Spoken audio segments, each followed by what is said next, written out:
Hi, we are Group 8 presenting the final video for the Computer Assistive Robotic Eating System.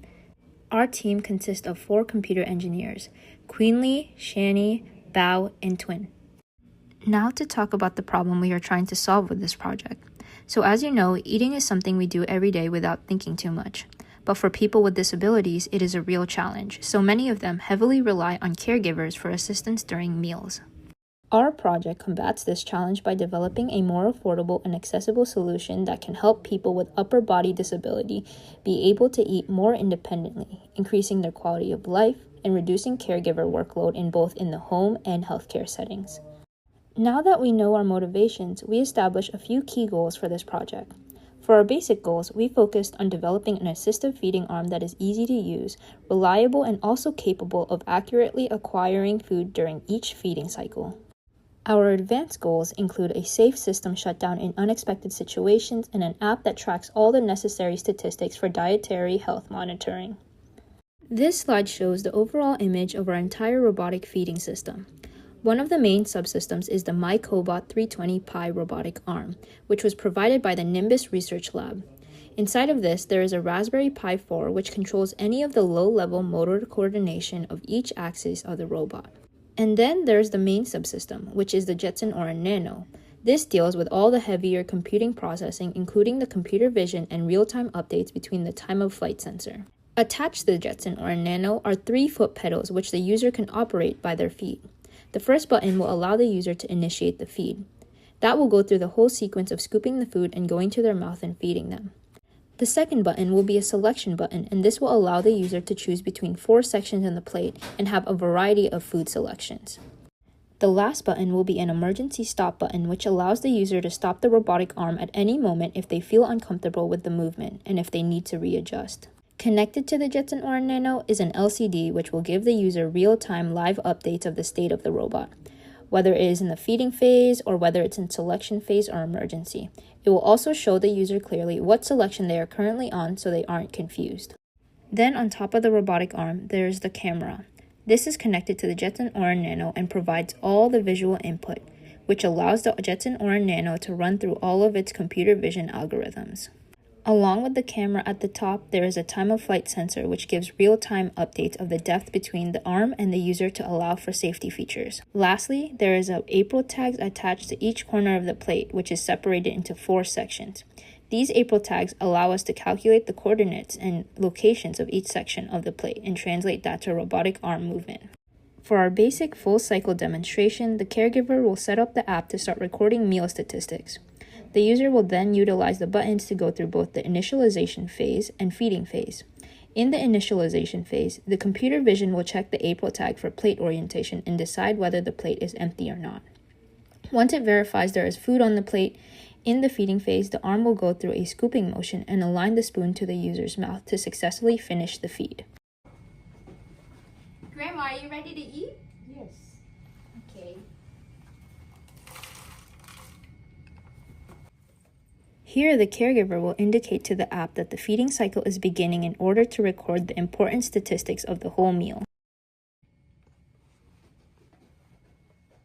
The user will click the select button to initialize the plate's orientation through reading the April tags. Then, using a YOLO-based computer vision system, the camera checks whether there is food on the plate.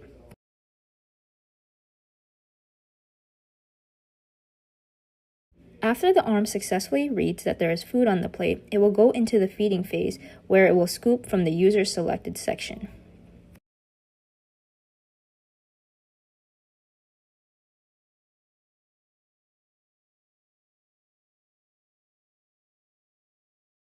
Once the spoon scoops, the computer vision will do one last check to see whether the spoon successfully acquired the food.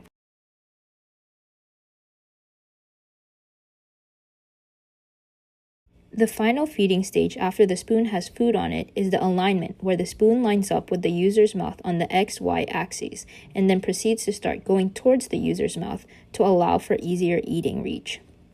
Once the time-of-flight sensor reaches a certain close distance away from the user's mouth, a countdown starts to allow the user to bite the food before it goes back into a default position, allowing the user to begin another feed.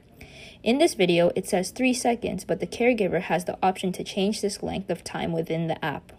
When the user is fully done with their meal, the mobile app will notify the caregiver to allow the care system to be packed up and cleaned up. The app UI gives us a variety of statistics useful for patients' records to pass on to medical assistants or appointments the user may already have.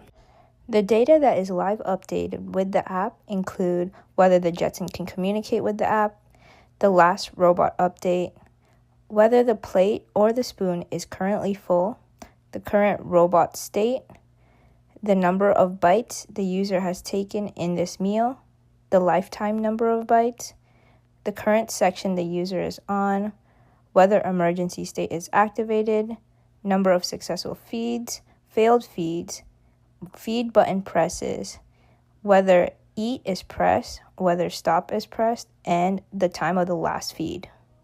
For our more complex scenarios, we demonstrate 3 storylines. The first one is when the plate is empty. In the plate empty scenario, Grandma finishes all her food but still wants to continue eating. Here, the computer vision uses our trained YOLO model weights to identify that the plate is empty and sends the caregiver a notification on their phone so they can be called over and fill the food for them. After the caregiver refills the food, Grandma can reselect the section they want to eat from, and the computer vision will successfully view the plate as refilled and continue with the scoop.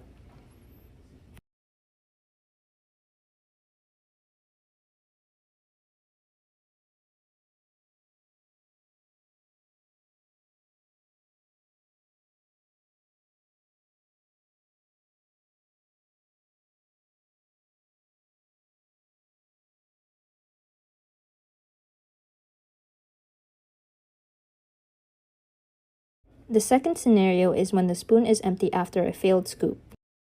The purpose of spoon empty is to decrease unnecessary movement towards the user in the situation that the robot did not successfully acquire the food on the first scoop. Grandma will then be instructed to press feed again to allow the arm another chance to scoop the food and try a new section that is more full. The last scenario is the emergency stop scenario. For this, we acted out a situation where Grandma cannot continue the feeding due to needing water, so she clicks the emergency button.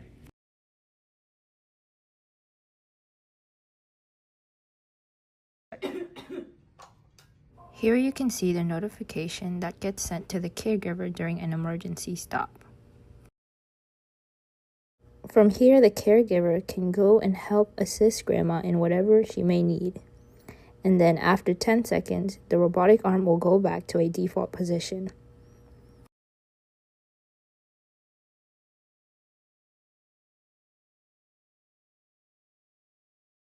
To demonstrate our system specifications, we will show you our end effector positional accuracy, the success rate of our food acquisition on the utensil, and the latency of our mouth detection algorithm.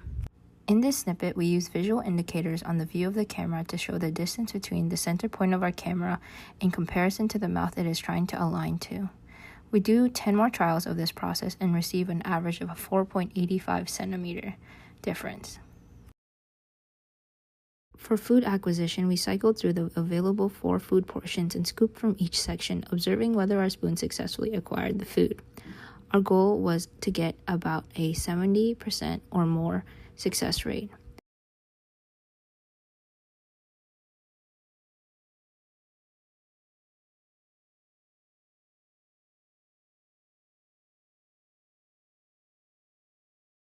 Our result was about an 80% success rate when scooping through our different plate sections. Our goal when measuring the latency of mouth detection was to be less than 10 seconds. To demonstrate, we printed out the average time it took to detect our mouth over a course of different movements and angles. The results showed us a much better outcome than we expected, with the mean average being about 13.88 milliseconds and the standard deviation being 3.58. Because of the good results in the future, we can update our specification to be less than or equal to 0.1 seconds, which is based on human visual reaction time. Through this project, our team has learned to hone our skills of computer vision, robotics, and system integration, along with improving our communication and time management together. That is all for our presentation of the C.A.R.E assistive feeding system. Thank you all for listening.